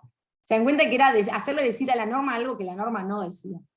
El 253 es reformado también por la 27426, que lo que hace es tomar estos fallos y darle rango legal, incorporando un último párrafo, fíjense que tanta razón tenía yo, que modifica desde cuándo considera la antigüedad. Ya no dice posterior al cese, sino del acuerdo del beneficio. Porque claramente, si sigue a las órdenes del mismo empleador, no cesó, no volvió. ¿Cuándo consideró la antigüedad? Al acuerdo del beneficio.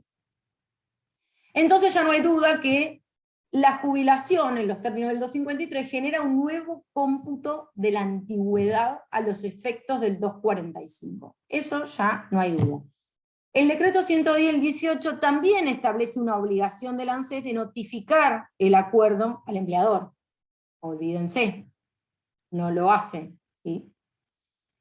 Pero se dan cuenta que estoy ante otra situación. Antes de decir qué es lo que pasa en la práctica, algo importante que es la antigüedad. Para mí no hay duda que la antigüedad a la que se refiere el 253 y que se pierde entre comillas, es a los efectos del 245, no a los demás efectos de la ley de contrato de trabajo. Yo tengo varias presentaciones en las que vienen trabajadores que a partir de la jubilación tienen antigüedad 0. Y entonces, a todos los efectos, enfermedades, un trabajador que tiene 30 años de servicios en la empresa pasa a tener vacaciones nada, 0, porque tiene antigüedad 0. Esto viola el artículo 18, o sea, sinceramente yo tengo discusiones con laboralistas que me lo discuten. Pero el artículo 18 de la 2744 es muy claro, que a los efectos de los derechos en los que se tenga en cuenta la antigüedad, se consideran los sucesivos contratos, todo desde la primera contratación con el mismo empleador. Entonces, ¿cómo podemos sostener que en el caso del 253 no? Cuando el propio 253 establece a los efectos del 245 o 247 en su caso. El trabajador no pierde la antigüedad. La jubilación genera un nuevo cómputo a los efectos indemnizatorios. Nada más que para eso. No pierde todos los demás derechos derivados de la antigüedad. Por alguna razón, ese empleador que puede extinguir no extingue, porque necesita la antigüedad de ese trabajador. ¿Sí? Creo que querías decir algo, Marí. Sí, que es una consulta muy recurrente lo que vos estás explicando. Jubilamos a la persona, sigue en actividad, y después resulta que la antigüedad le toman a todos los efectos y nos llaman. Ay, para las vacaciones empezó de nuevo el cómputo, para las licencias. Es muy recurrente y es importante aclararlo porque en la práctica se da mucho. Artículos se los voy a leer. Les juro que yo tengo esta discusión con laboralistas, que me lo discuten, me dicen, no, yo pongo 0. Artículo 18 de la Ley de Contrato de Trabajo. Tiempo de servicio. Cuando se concedan derechos al trabajador en función de su antigüedad, se considerará tiempo de servicio el efectivamente trabajado desde el comienzo de la vinculación, el que corresponda a los sucesivos contratos a plazo que hubiera celebrado las partes, y el tiempo de servicio anterior, cuando el trabajador, cesado en el trabajo por cualquier causa, reingresa a las órdenes del mismo empleador. No entiendo qué se discute, pero bueno, claramente para mí no la pierden. El punto que se presenta, y que yo tuve muchos casos de estos, es, tenemos el 252 que describe una situación jurídica muy específica que se da cuando el empleador intima, otorga la documentación, el trabajador inicia los trámites y luego obtiene el beneficio de jubilación o transcurre el plazo de un año. El 253 establece otra situación jurídica. Entonces, en la práctica, ¿qué pasa? El trabajador, ante esta discrepancia que hoy tenemos entre el artículo 19 y el 252, tiene un contrato vigente, va, se jubila. Y entonces el empleador toma conocimiento de esa jubilación en algún momento. ¿Y qué hace el empleador? Para mí, torpemente, extingue por el 252. No puede extinguir por el 252, porque no se dio el 252. Nada de la situación jurídica que describe el 252 se dio. Estoy en el 253. Es decir, tengo un trabajador que obtuvo un beneficio de jubilación y siguió prestando servicios a las órdenes del mismo empleador. ¿Qué puede hacer el empleador? Extinguir por el 253, con obligación de preavisar. Con obligación de preavisar y abonar la indemnización que le corresponda por la antigüedad posterior al acuerdo de beneficio. Eso es lo que debe hacer el empleador. Porque si no está despidiendo mal. Y yo me canso de tener estos casos, porque despiden por el 252 sin preaviso. Tengo un caso de un trabajador de propiedad horizontal, o sea, de casa, el famoso portero, encargado de casa de renta o de casa de propiedad horizontal, en el que ni siquiera se le respetó. Ustedes saben que en el caso de que ocupe el inmueble, tiene en el estatuto específico, tiene 60 días por cualquier causa de extinción para dejarlo. Lo extinguieron por el 252 y lo ordenaron inmediatamente el cese absoluto, la extinción del contrato, que entregue las llaves y se vaya a vivir donde pueda. Esto para mí claramente es incorrecto, pero es mi postura, y de hecho lo he hablado con jueces que para mí en una interpretación errónea del 252 y del 253 consideran que la jubilación extingue el contrato. Sí, pero de distinta forma. Claramente lo extingue. Depende cómo lo quieras ver, requiere un acto expreso del empleador que lo extinga, porque el 253 dice puede, extingue por esa causal, pero con obligación de preavisar y pagar la indemnización que hubiera acumulado con posterioridad al acuerdo de beneficio, no la extinción sin consecuencia indemnizatoria del 252, ¿sí? Porque el empleador no hizo nada de lo que decía el 252, y no podía hacerlo, porque en este caso el trabajador tenía 66 años, no podía hacerlo, ¿sí? No sé si hay alguna pregunta ahí. Creo que esto no me olvidé nada. Pregunta Yamila, ¿el trabajador no tendría la obligación de avisar a su empleador de que obtuvo la jubilación? Hay un deber de buena fe, pero como no está reglamentado ese deber de buena fe, fíjense, les doy otro ejemplo. El trabajador que renuncia debe comunicar y preavisar a su empleador 15 días antes. ¿Alguna vez lo vieron? ¿Hay alguna consecuencia? ¿Vieron algún empleador que requiera que le pague los 15 días de salario? No. Bueno, acá ni siquiera hay previsto nada. Entonces sí, en el deber de buena fe, yo entiendo que sí. Yo siempre digo que ese deber de buena fe hay que ayudarlo un poquito, y cuando yo tengo un trabajador que entiendo está en condiciones de ir a jubilarse, lo empiece a testear. Es decir, que le hagan una carta documento o una comunicación fehaciente solicitándole, en virtud del deber de buena fe, que comunique a su empleado la extinción. Pero se dan cuenta que todos estos problemas, ¿por qué los tengo? Porque ANSES no comunica, porque en los términos del 110, al reglamentar específicamente este artículo, el artículo 9, recuerden que la 27426, en el artículo 9 es el que incorpora el último párrafo del 253. Al reglamentar este artículo, dice que ANSES le debe remitir, por medios incluso electrónicos, me mato de risa, al empleador la resolución de acuerdo de beneficio, para que el empleador pueda hacer uso, si quiere, de esta extinción correctamente.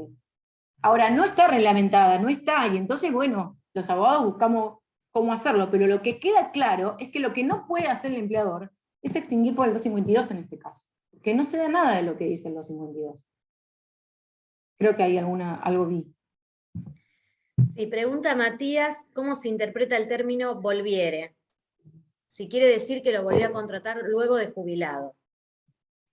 Es lo que les decía, ya está, hoy quedó claro. El término volviera generó esa discusión que para mí volver es que se tuvo que haber ido y haber vuelto.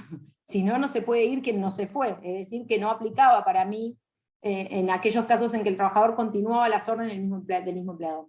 Sin embargo, hoy ya el 253 deja claro que esa situación, aun cuando no volvió porque no se fue, es aplicable al trabajador que siguió prestando servicios a las órdenes del mismo empleador sin solución de continuidad, es decir, sin haberse ido. Hoy ya lo dice el 253, que es lo que le dije, receptó los fallos del fuero tanto del ámbito de Capital como de la provincia de Buenos Aires, aunque no lo compartía, hoy ya lo dice la ley, o sea que ya no tiene ninguna discusión. Hoy es aplicable, es decir, hoy en el 253 lo que no está en discusión es que el hecho de que el trabajador obtenga el beneficio de jubilación de la forma que sea, genera un nuevo cómputo de la antigüedad a los efectos indemnizatorios, sean del 245 o del 247 el que correspondiera, ¿sí?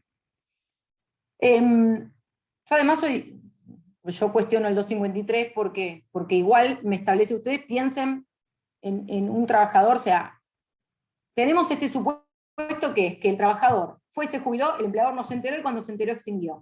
Bueno, ahí te lo acepto, ¿por qué? Porque el empleador tiene una voluntad extintiva derivada de la jubilación que no pudo ejercer porque el 252 se lo pone a los 70, ¿me siguen todos? Ahora, si el trabajador válidamente fue y se jubiló, la jubilación en el marco del 253 le permite extinguir. Ahí no tengo ninguna duda. Ahora, si yo contrato a un trabajador ya jubilado, ¿me siguen? Y lo tengo durante varios años, y después lo despido, ¿por qué? Por ejemplo, porque está enfermo, derivado de su edad. ¿Es correcto que yo pueda extinguir por la causal del 253? Yo de hecho lo planteé en el marco de la pandemia. Porque, ¿se acuerdan lo de la doble indemnización, la prohibición de despidos? El 253 no estaba contemplado. El empleador podía extinguir por el 253.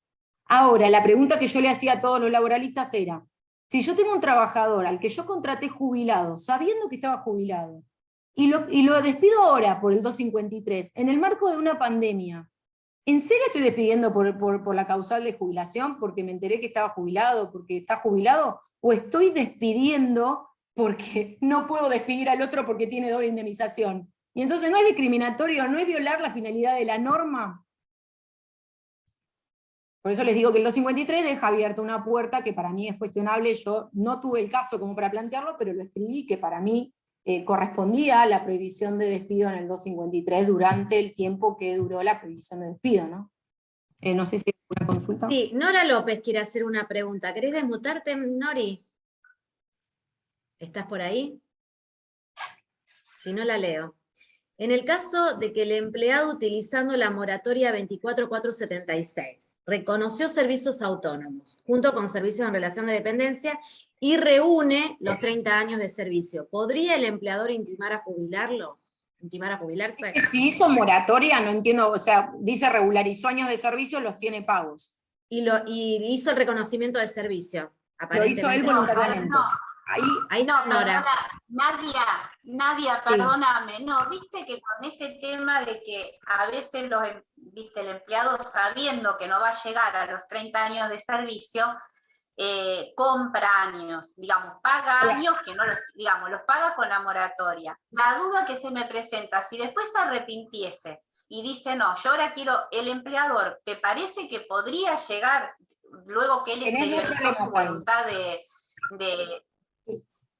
Si el trabajador los tiene pagos y aportados, son aportes. Recuerden que en los planes de regularización de deuda yo estoy regularizando años de servicios con aporte, en el cual yo manifiesto, independientemente que nosotros sabemos que son fictos en la mayoría de los casos, yo manifiesto que efectué un trabajo, que omití los aportes y que los estoy regularizando. Esos están hechos y son reales. El problema que vas a tener, o que va a tener el empleador, es cómo se entera de eso. Cómo él no tiene conocimiento de esos años de aportes autónomos. Por eso yo, que doy este curso también para recursos humanos, yo siempre digo lo mismo: el trabajador en el momento que quiere mostrar todo lo que sabe y la experiencia que tiene es el momento en que lo contratás. En el momento en que lo contratás le tenés que pedir una liquidación de SICAM, le tenés que pedir una certificación de servicios, y entonces ahí eso le permite al empleador después intimar correctamente. ¿Por qué? Porque tiene la información, que en el marco de la declaración jurada que usted efectuó con fecha tal, en el marco de la liquidación de SICAM número tal, por lo menos lo que seguro voy a evitar es un juicio por mobbing, porque veo varios, cuando el empleador intima constantemente, incorrectamente, a un trabajador a jubilarse, después el trabajador se considera despedido por mobbing, es un acoso. Así que para mí no existiría ningún impedimento para que el empleador, si con esos años que ya están pagos, ¿sí? Porque recuerden que tienen que estar ya acreditados, que están aportes efectivos, tiene que tener los 30 años. Si los acredita con esa moratoria que ya está cancelada, porque la 24.476 lo permite, podría intimar. El tema es que probablemente no se entere de esa situación. Por eso yo siempre digo que eso es al inicio. Tengo que tener una buena área de recursos humanos al momento de contratar al trabajador, para si después lo quiero intimar correctamente. Por eso siempre cuando se enojan y dicen, no, porque el empleador, en realidad el empleador tiene un montón de herramientas para tratar de hacerlo de la mejor forma posible. El problema es que no las hacen. ¿Sí? Así tengo 10 millones de ejemplos de casos que después no pueden intimar, pero oportunamente no se lo pidieron. Que es justamente cuando lo contrato. No sé si hay alguna otra pregunta, porque también vamos a cambiar drásticamente de tema, que es nuestro tercer eje de vinculación entre esta ley de contrato de trabajo y la seguridad social. ¿Estamos? No hay ninguna pregunta, pasamos de tema. Aprovechamos a Nadia a full hoy. El tercer tema era la protección del trabajador con incapacidad en el marco o en la conjunción de la ley de contrato de trabajo y en la ley 24.241. El trabajador con incapacidad tiene protección especial en el 14 bis, cuando habla de la protección del trabajo en todas sus formas. En el 75, inciso 23, después tenemos la Convención sobre los Derechos de las Personas con Discapacidad, que incluyen aquellas que se hubieran incapacitado durante el empleo. Esta tiene rango constitucional. Y después tenemos además una Convención sobre eliminación de toda la forma de discriminación contra las personas con discapacidad. El artículo 27 de la Convención sobre los Derechos de las Personas con Discapacidad, que bueno, define la discapacidad, en el artículo 27 establece que dentro de estos derechos se sientan los principios de recalificación profesional, readecuación laboral y el derecho fundamental a la conservación del empleo. Esto lo tiene el artículo 27. Y el artículo 28 habla específicamente de la protección social y en todos los casos habla que incluye a aquellas personas que se hubieran incapacitado durante un contrato de trabajo. A su vez tenemos el convenio 159, que es sobre readaptación profesional y el empleo estable, y establece el derecho a obtener y conservar el empleo adecuado, progresar y promover la integración y reintegración de los trabajadores con incapacidad. Y el 168, la recomendación, obliga a adoptar medidas positivas para mantener el empleo, como por ejemplo jornadas parciales, exenciones impositivas, readaptación profesional. Es decir, que toda esta normativa internacional sienta principios para mí fundamentales respecto del derecho fundamental de las personas con incapacidad a mantener su empleo, que es algo que nos olvidamos, a la readaptación, a la recolocación, y a este derecho fundamental a mantener el empleo. Bueno, en el marco de la Ley de Contrato de Trabajo, el artículo 17 establece obviamente el principio de no discriminación, y luego, que es a lo que me voy a referir, la Ley de Contrato de Trabajo se va a ocupar de las licencias derivadas de los accidentes y enfermedades inculpables. Es decir, aquellos que no tienen que ver con el trabajo, que no son ocurridos por el hecho o en ocasión del trabajo, sino por el riesgo genérico de la vida, y se reconoce licencias. Licencias que son aplicación pura del artículo 9 del principio protectorio, porque como ya anticipé, el empleador debe remuneración, porque así lo llama la ley, cuando en realidad no se da ningún supuesto que determina la obligación del empleador de remuneración. El trabajador no puede poner su fuerza de trabajo a disposición del empleador porque está enfermo. Sin embargo, y en virtud de la aplicación del principio protectorio y de nuestra coyuntura, porque no ocurre en otras partes del mundo, son prestaciones de seguridad social. Por ejemplo, en España los cubren las mutuas colaboradoras de seguridad social. Es una prestación más del régimen de seguridad social. En nuestro país se pone en cabeza del empleador. Fíjense hasta qué punto es seguridad social, que los dos parámetros para determinar la cantidad de tiempo son la antigüedad, más o menos de 5 años, 3 o 6 meses, y se duplica por carga de familia. ¿Qué tiene que ver el empleador con las cargas de familia del trabajador? Nada, es seguridad social.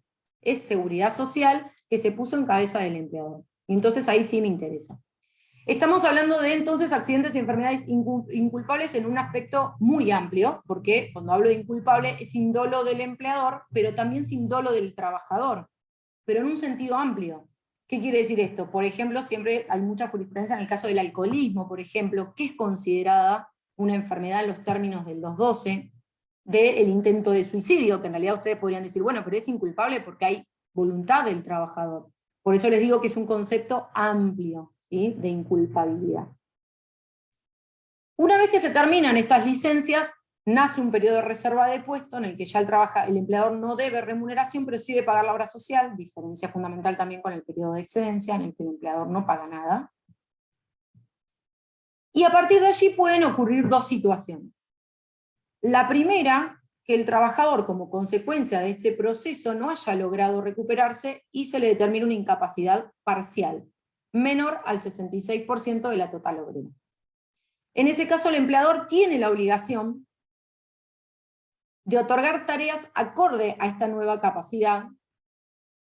En ese caso, deberá acreditar el caso contrario, es decir, que no pueda, la obligación es que otorgue tareas acordes a la nueva capacidad. Si acredita que no puede, la ley le permite la extinción del contrato de trabajo en el marco del 247, la mitad del 245, es una indemnización reducida. En cambio, si no quiere, es decir, no acredita que no puede, o simplemente no quiere, porque no tiene ganas de readaptar tareas, o manifiesta que no puede probar que no quiere, la ley dice pagará el 245. Y ahí es donde yo sostengo que el 212 es inconstitucional.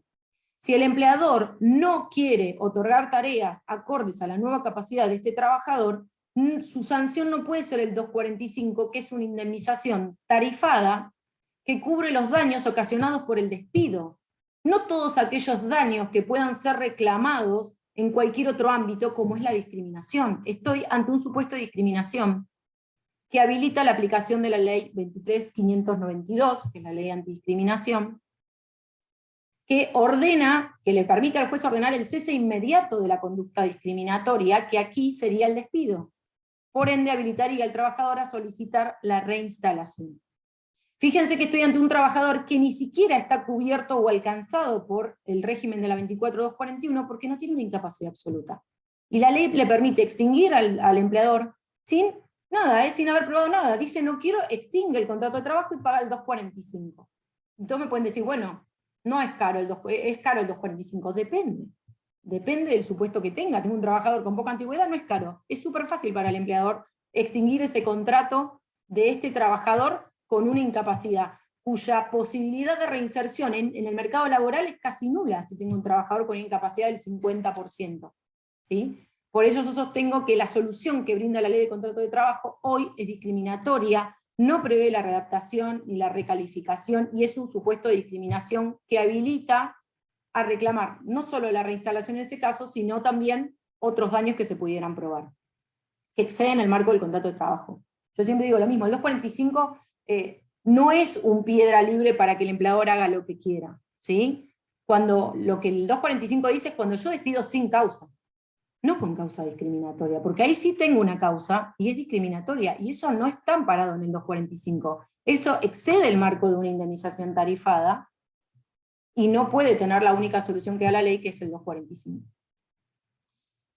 No sé si vieron la película Yo, Daniel Black, que justamente prevé este supuesto de un trabajador que no está lo suficientemente enfermo para obtener un beneficio de retiro, que sería para nosotros un retiro por invalidez, pero sucede en Inglaterra, ni está lo suficientemente sano para reinsertarse a trabajar, y queda en un limbo que la verdad que es súper dura la película.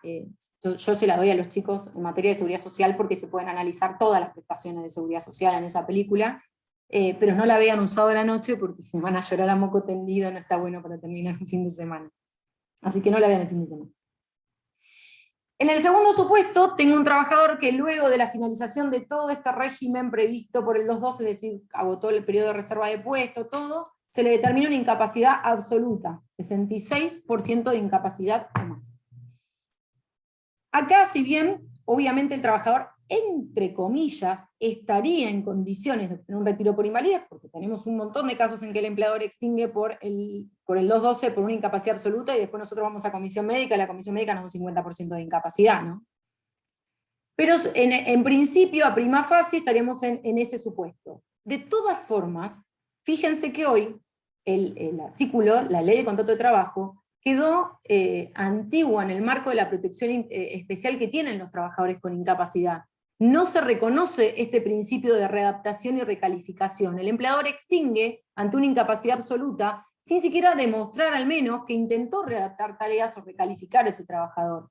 Y aun cuando el trabajador pueda, en el marco de la ley 24.241, obtener un beneficio de retiro por invalidez, si es que lo logra, es un tema subsidiario, el trabajo dignifica, ¿sí? Es un derecho humano fundamental el derecho a trabajar. Subsidiariamente el trabajador que ya no puede hacerlo, puede recurrir al sistema previsional, al sistema de protección de la ley 24.241. Sin embargo, en el marco del 212 se establece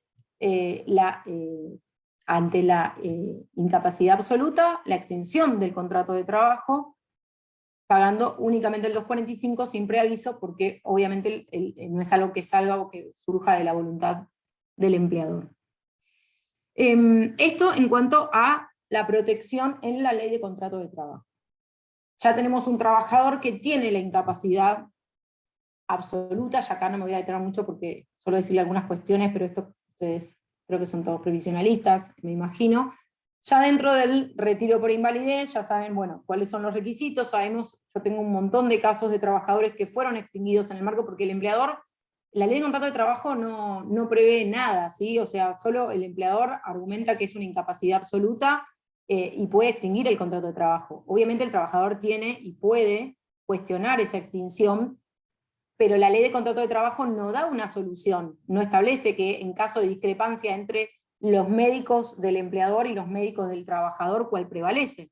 ¿Sí? Nosotros los laboralistas siempre sostenemos que prevalece el del trabajador, pero la realidad es que para ninguna de las controversias del 212 se prevé la solución. Puedo ir al SECLO en el ámbito de la capital federal, puedo buscar una conciliación, pero la realidad es que tengo un trabajador que fue cesado por el 212, ¿sí? Esa es la situación, no cobra más, ni tiene obra social, ni nada, se extinguió el contrato de trabajo. Es decir, que todo lo que yo haga ahora lo voy a enfrentar con un trabajador con incapacidad y desocupado. Supongamos que lo que voy a intentar es un retiro por invalidez, en el cual claramente los parámetros de la comisión médica no son los mismos que los del médico del empleador. Voy a tener que acreditar un 66% de incapacidad física o intelectual, menos de 65 años de edad, sabemos que no se pueden considerar invalideces temporales, se consideran temporales durante el tiempo en que el trabajador recibe remuneración, o en el caso del trabajador autónomo un año, y alguien que me explique ese supuesto, porque una incapacidad, o sea, no sé si a ustedes les pasó, yo tenía un trabajador que había tenido una ACV, estaba inconsciente internado, y cuando yo quise iniciar el retiro por invalidez, me dijeron que las secuelas del ACV no se pueden analizar sino hasta después de un año. Yo sabía que existía un retiro transitorio por invalidez, pero parece que no se le aplica a los trabajadores autónomos. En el caso de que sea un accidente laboral en el que intervenga una aseguradora de riesgos del trabajo, ANSES va a reservar las actuaciones hasta tanto yo obtenga por parte de la RT la declaración de que se trata de permanente la incapacidad, ¿sí? Porque justamente están exceptuadas las incapacidades temporales.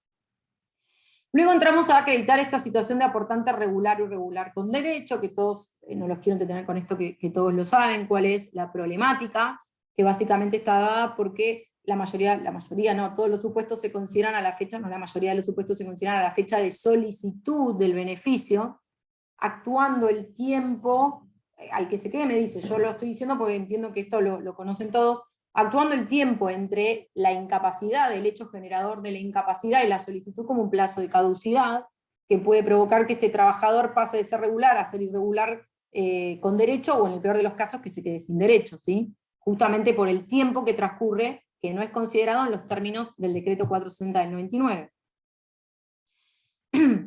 ¿Qué se va a considerar en el caso de la remuneración? Si tengo un trabajador autónomo, dicho esto, obviamente debe ser, todos sabemos, en el mes de vencimiento debe haberse efectuado, si no ese mes no se va a considerar a los efectos de la regularidad.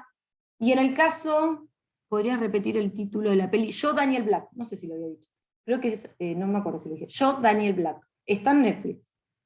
Es súper interesante y si tienen alumnos se los recomiendo para hacer trabajos prácticos porque es muy, pero muy interesante y se suelen copar mucho con la peli. Y aparte sucede en Inglaterra, ¿no? Es como muy raro porque uno cree que estas cosas suceden acá nada más. Entonces cuando uno ve todo lo que pasa, no solo en la vida de Daniel Black, sino también de quien se convierte en su círculo casi familiar, es interesante. Respecto a qué remuneraciones a los efectos de la regularidad se van a tomar, el principio es que son los meses en que se hubiera devengado remuneración. Lo cual existen situaciones que nos generan dudas y que fueron resueltas por el memorando de la Secretaría de Seguridad Social del año, ya les digo, 1995, si no me olvido. La Secretaría de Seguridad Social saca un memorando a los efectos de la regularidad diciendo, en los supuestos de la ley de contrato de trabajo, que eran complicados de entender, los resolvía. En este marco va a entender que considera la prestación por desempleo como tiempo a los efectos de la regularidad, que considera la reserva de puesto, que considera el servicio militar, que considera las suspensiones por falta o disminución de trabajo, pero hasta el plazo máximo previsto en la ley de contrato de trabajo. Y ojo con eso, porque en el marco de la pandemia vimos suspensiones por el 223 bis que excedieron muchísimo los plazos previstos en la ley de contrato de trabajo. Y el memorando habla claramente de que es hasta el límite máximo de la ley de contrato de trabajo, es decir, 30 por falta de disminución de trabajo no imputable al empleador y 75 en el caso de fuerza mayor. En el caso de la licencia por maternidad, ya el memorando establecía que sí se computaba a los efectos de la regularidad, no así el periodo de excedencia, que el memorándum establecía que se asimilaba a una licencia sin goce de sueldo. Esas cosas que uno no entiende, ¿no? No la asimilo a la reserva de puesto, la asimilo a una licencia sin goce de sueldo. La mujer tiene ganas de no ir a trabajar, y por eso se pide la licencia por excedencia, así que no se computaba. Esto lo va a venir a solucionar el decreto 475, que va a computar la licencia por maternidad, que eso ya lo teníamos a todos los efectos de la regularidad, pero la excedencia, como ya había manifestado, con esta limitación de, para probar la totalidad de los servicios que exige el régimen general, 30, o la mitad, o aquellos que exija el régimen diferencial en el que esté incluido. Total o 50%, nada más.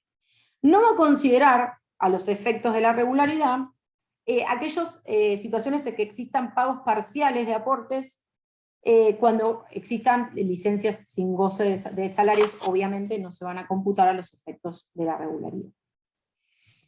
Luego lo que tenemos son algunos fallos interesantes, bueno, que todos deben conocer, Villalobos, a los efectos de considerar la fecha, no considerar el decreto 460 del 99, y las condiciones de regularidad o irregularidad con derecho, no a la fecha de solicitud, algo que nos dice la lógica jurídica, la racionalidad, la razonabilidad que rige el derecho, sino a la fecha en que se incapacita.